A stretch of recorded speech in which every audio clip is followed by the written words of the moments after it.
The tyrants of Russia openly denounced capitalism for decades, but behind closed doors, when no one was seeing, they established a huge unseen empire. Stalin's riches was transported through the center of London thanks to this enormous empire. And this same empire continues to conceal billions of dollars for Putin to this day. And the most unlikely of sources provide the financial apparatus that enables all of this. This is how Russia's biggest adversaries ended up being their covert lifeline. In the summer of 1941, Nazi Germany, armed with almost 3 million soldiers, more than 3,000 tanks, and 2,500 airplanes, invaded the Soviet Union. The biggest land invasion in history was known as Operation Barbarossa. Furthermore, the Soviet Union was utterly unprepared. You see, the attack's cohesion and rapidity caused the Red Army to crumble. In a matter of days, thousands of soldiers were either slain or taken prisoner. The problem is that Stalin's own generals had forewarned him about the strike earlier. However, he disregarded them. He thought, you see, that Hitler would not attack him. However, the attack did occur. Stalin also froze. He withdrew to his office and just ceased issuing commands. There was utter quiet. The Soviet leadership was immobilized for days after that. Despite the enemy tanks pressing in daily, the nation lacked a clear direction. The catastrophe caused by Stalin's leadership has reached a deeper level. You see, Stalin had annihilated his own army from within 4 years prior. Stalin committed an unimaginable act during the 1937 and 1938 Great Terror. Many citizens were killed during what some refer to as the Great Purge, which also saw the arrest and execution of the majority of his senior military leaders. All of this was caused by the fact that Stalin was encountering genuine resistance from Communist Party members. He therefore had paranoia about possible challenges to his authority. He therefore used this as an excuse to get rid of everyone he thought was an enemy. Party members, military commanders, and anybody else who may question his unquestionable authority were all included in that. Now, command structures were hollow. No one dared to make any decisions, and more than half of the army's senior leadership had been destroyed as a result of this Great Purge. By this time, people were more afraid of Stalin than the Nazis. The weaker Soviet military would still halt the German advances and launch its own offensive for triumph. Even though they would win the battle, it would cost them dearly. Historians now concur that the official economic estimates are astounding. Over 25 million people were displaced, over 6 million structures were reduced to rubble, over 30,000 factories were destroyed, over 100,000 schools, hospitals, and clinics were lost. 1,700 cities and towns were destroyed. 70,000 villages were torched. In 1941, the damage was estimated to be worth more than 700 billion rubles. That would be almost $3.8 trillion now, adjusted for inflation. And yes, a lot of this was caused by the Germans and the Nazi invasion. However, Stalin was also largely to blame. You see, Stalin issued a straightforward directive when Soviet soldiers withdrew: destroy what you could,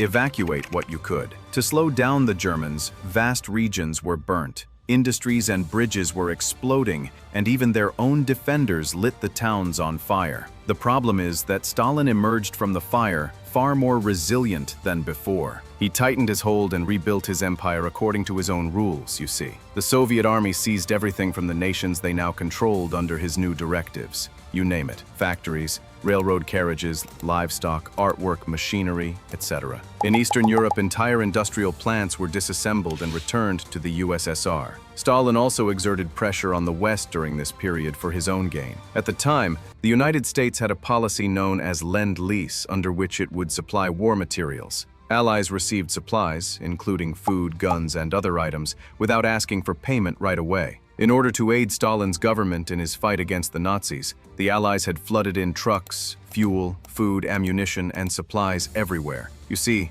he took it all in stride. However, he declined to return the majority of it after the war. It was astounding how much aid and supplies were given to the Soviet economy overall. Several analysts estimate that Stalin amassed more than 2 trillion rubles, which is far more than the damage caused by the conflict. Now, if we take inflation into account, that might come to around $11 trillion now. It's astounding. Stalin now secretly amassed one of the world's largest gold holdings with this excess, because he continued after that. He first extracted as much as he could from Eastern and Western Europe before turning to his own prisoners that he had taken throughout the conflict. As you can see, the war prisoners were exploited to extract gold in the mines as forced labor. Now, as you may understand, he didn't actually pay much for this forced work. However, he traded with the West using the large amount of gold that was extracted. Now it seems like Stalin had everything worked out. With all of that gold and surplus, he was accumulating wealth for his government. However, there was a single issue. He was unable to acknowledge that he had amassed his fortune through a system of trade that was fundamentally capitalist.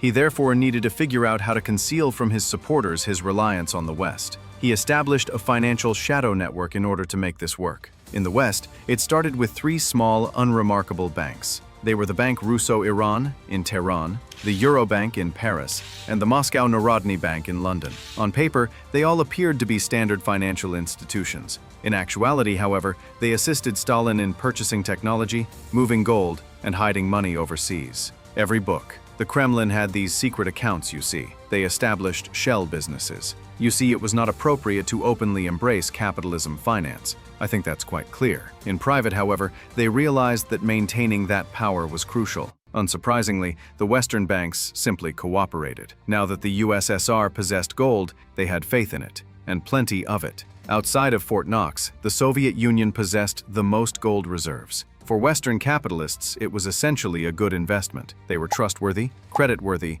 and risk-worthy. Through this offshore scheme, Stalin acquired what his country could not build. He obtained essential supplies, imported Western equipment, and made sure the dictatorship could continue to exist, both financially and militarily. According to that idea, the main goal was to spread a communist-leaning ideology among the general public. However, they had to covertly accumulate riches for the chosen social elites. Let's take a moment to discuss how that went. You see, in its speeches and public appearances, the Communist Party consistently condemned capitalism. In private, however, they simply continued making investments. Inconspicuously, the Soviet Union increased its banking presence in the West by 1975. As of right now, it ran 3 significant branches and 7 banks in important international financial centers. Some of the biggest banks in London and Paris are now Moscow Narodny Bank and Eurobank. The combined assets of these banks exceeded $6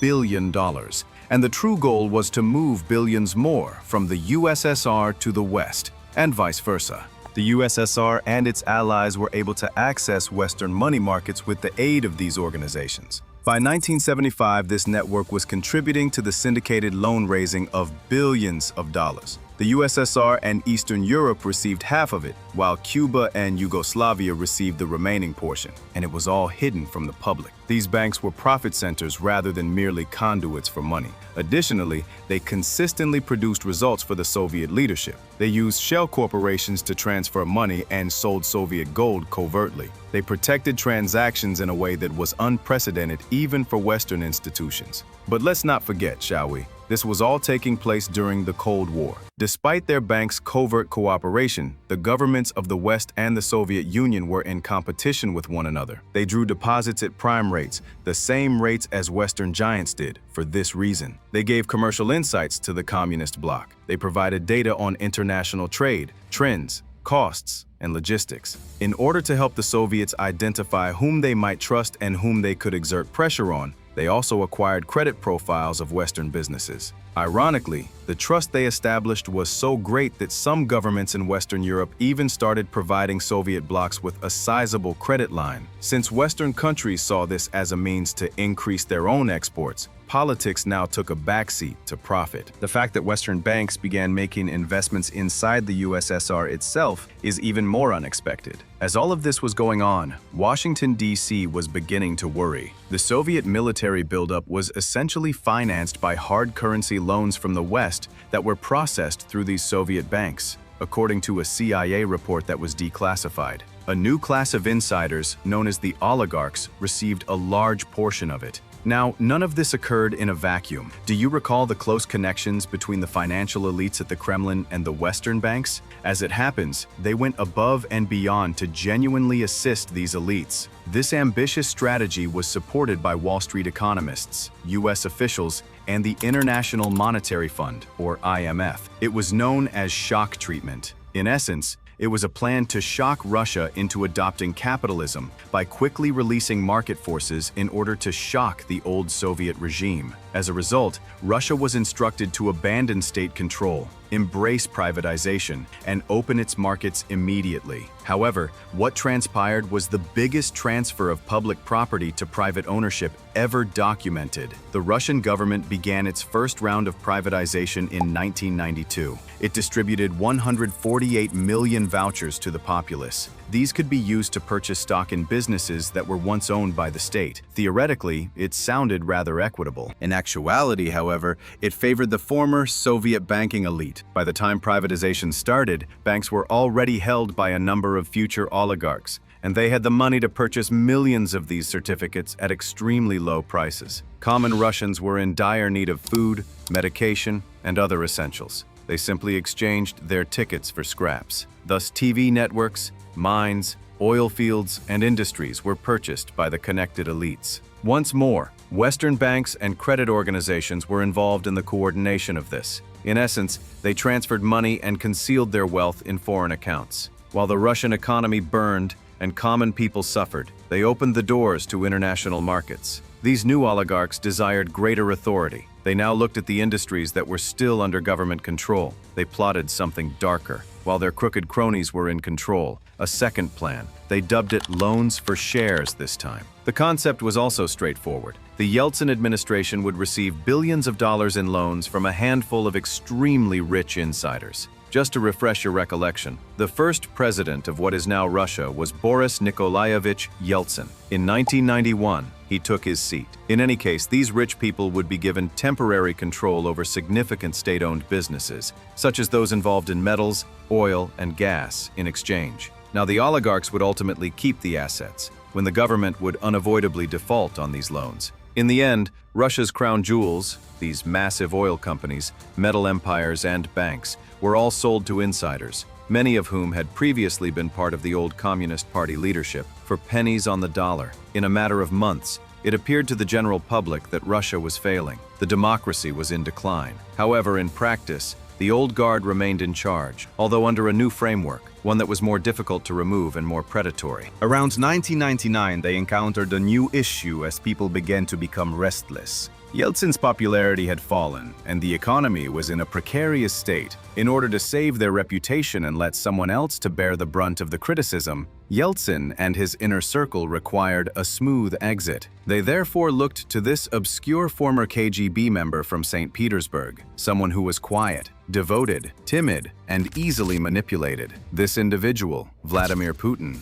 was the one they trusted to safeguard their riches and influence. They had no idea that they were letting out a monster that would soon outgrow and devour them. Now, Putin wasted no time in seizing power. He consolidated power by using his connections with the KGB and the full force of his state. He was aware of the oligarchs' financial hiding places. He was aware of who owed what. He was also skilled at using fear as leverage. Now, many of those who opposed him or challenged him ended up dead, exiled, or brought to heel. The old communist elites were finally purged for good, and in their place, Putin installed his own men, people that he trusted the most. Because they owed him everything, he carefully chose those who were devoted. He now controlled the system by controlling the assets through his oligarchs who were loyal to him. Many of such assets, including the foreign investments, gold, and banks, were remnants of the Soviet financial system. Put differently, Putin didn't start from scratch while constructing his base of support. He merely took the old guard's keys to an already existing system and had them cleansed.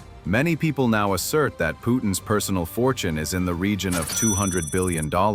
There are rumors that he has private jets, fleets of automobiles, castles, and secret businesses, but the documents hardly ever include his name. However, his wealth continues to increase in spite of this. He uses a number of shell corporations and other financial strategies to conceal his fortune. You see, there are many similarities between Stalin's methods and the way the state acts now under Putin. Loyalty to those in authority is rewarded by the system. More significantly, though, it is designed to eliminate dangers and opponents by using force and terror. Additionally, It maintains its power by operating well outside of Russia's borders, thanks to a shadow banking empire in addition to its secret police. Putin no longer governs his country in the manner of a traditional autocrat. Rather, he was almost like the newest CEO of Stalin's covert capitalist conglomerate. In other words, Putin uses his financial network as a shield and as his main negotiating tool with the West. Because he is aware that in the West, the banking aristocracy controls even elected officials.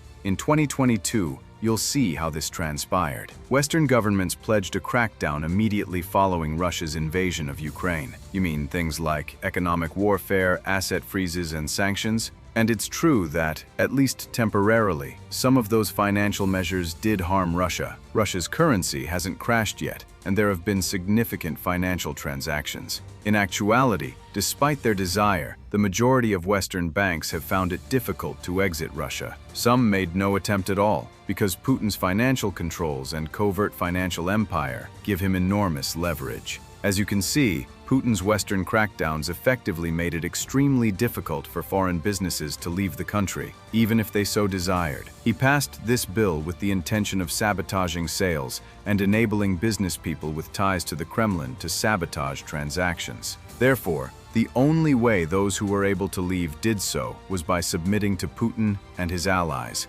As you can see, the Kremlin was not particularly harmed by the sanctions, because their covert banking networks were never specifically targeted by those penalties. All of this, if anything, strengthened Putin's hold on the Russian economy. And that's not actually where the narrative ends, because some Western banks are currently opposing EU plans to use the proceeds from Russian assets that have been frozen to support Ukraine. They discuss the terminology of market stability and legal risk. These strongmen's true power was never actually derived from tanks, nuclear weapons, or even their communist beliefs. Their true strength lay in their financial philosophy, because controlling money gives you control over who gets to eat and who gets to reign. This is most likely the reason why US presidents never truly take a firm stance against anti-democratic leaders, such as Xi Jinping, Mohammed bin Salman, or Putin. It simply will not be that simple, because, once more, money is essentially the deciding factor.